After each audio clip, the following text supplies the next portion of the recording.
Commencez par ouvrir Primera Print Hub en double-cliquant sur l'icône. Si c'est la première fois que vous ouvrez le logiciel, vérifiez d'abord la présence d'éventuelles mises à jour. Même si vous venez de télécharger le logiciel, il y aura des mises à jour disponibles pour le software comme pour le firmware de l'appareil. Appuyez sur le bouton Paramètres et ensuite vérifiez les mises à jour. Il y a des mises à jour disponibles, je vais donc lancer la mise à jour.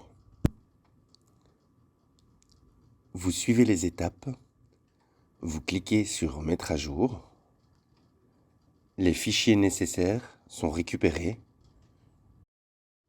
Comme vous pouvez le voir, des mises à jour sont disponibles, il vous suffit donc de cliquer sur Installer les mises à jour.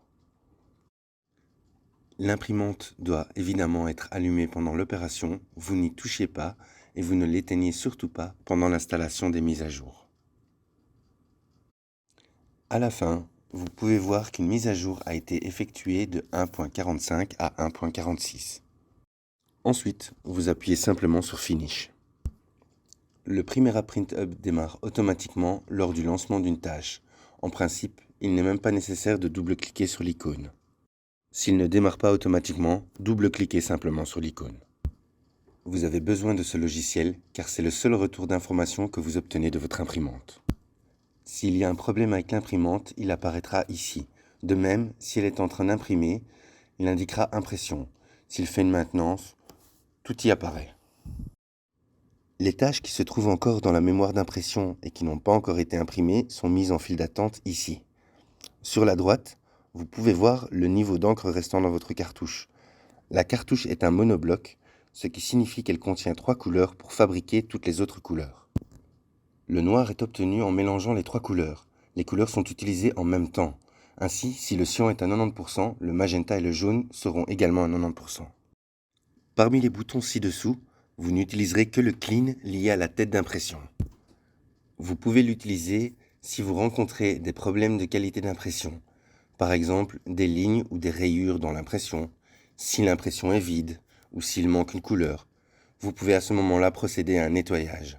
Le nettoyage est expliqué dans une autre vidéo. Pendant l'impression, nous pouvons suivre le nombre d'étiquettes imprimées récemment. Nous pouvons également remettre le compteur à 0 en cliquant sur le cercle. L'onglet suivant du menu d'impression est appelé Print Alignment. Ici, nous pouvons repositionner l'image sur l'étiquette si nous voulons une impression à bord perdu par exemple. Nous vous expliquerons ceci dans une vidéo séparée. Label Fit. Ici, nous pouvons spécifier le type de matériel que nous mettons dans l'imprimante. Il pourrait s'agir d'un die cut par exemple. Il s'agit d'étiquettes blanches avec un marquage intermédiaire. Vous pouvez également insérer des étiquettes transparentes ou des étiquettes avec un marquage noir au dos. Il s'agit alors d'un matériel réfléchissant. Ici, nous pouvons clairement voir la bande noire sur les étiquettes. Vous pouvez également charger du matériel en continu. Il est important que vous fassiez la sélection avant de charger le papier. La LX910 est également équipée d'un cutter et peut découper à la fin de la tâche. Vous pouvez voir ici l'affichage en bleu clair, ce qui signifie que cette option est active et il en va de même pour le mode de découpe qui est également actif. Cut After No Activity signifie que l'imprimante coupe automatiquement à la fin de la tâche. Vous pouvez également choisir de couper chaque étiquette en une seule tâche ou sélectionner de ne couper que lorsque vous appuyez sur le bouton Feed. De cette manière, à la fin de la tâche, elle ne découpera automatiquement que si vous appuyez sur le bouton Feed. Ceci donne l'avantage de pouvoir imprimer plusieurs travaux à la suite de façon continue. Vous pouvez également régler le compteur pour couper toutes les 5 étiquettes ou toutes les 2 étiquettes. C'est à vous de voir tout simplement. Si vous ne souhaitez pas utiliser le couteau et que vous préférez couper manuellement, vous pouvez désactiver Cutter Enabled et le couteau sera désactivé.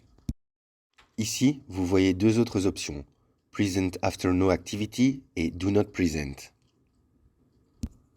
Si vous choisissez Present After No Activity, la dernière étiquette imprimée sortira de l'imprimante à la fin de la tâche, et si vous choisissez Do Not Present, la dernière étiquette imprimée restera dans l'imprimante.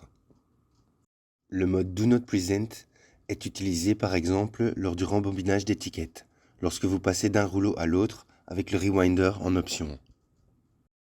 Le dernier onglet s'appelle Printer Settings. Ici, vous avez le bouton Advanced Settings, et là, vous avez un certain nombre d'options. L'option la plus importante est le Calibrate Paper Sensor. Au cas où vous insérez du papier et que l'imprimante ne le détecte pas immédiatement, vous pouvez alors éventuellement procéder à un recalibrage du capteur de papier. Il est donc important que vous retiriez tout le matériel de la machine, vous fermez le couvercle et ensuite vous pouvez appuyer sur Calibrate Paper Sensor. Vous souhaitez changer la langue de l'application? Alors appuyez ici sur Settings et sélectionnez la langue souhaitée dans Language. Vous pouvez également choisir de minimiser le logiciel qui s'exécute lorsque vous imprimez et d'avoir moins d'interaction au niveau de l'écran de bureau. Vous pouvez aussi choisir de fermer automatiquement l'application à la fin de la tâche.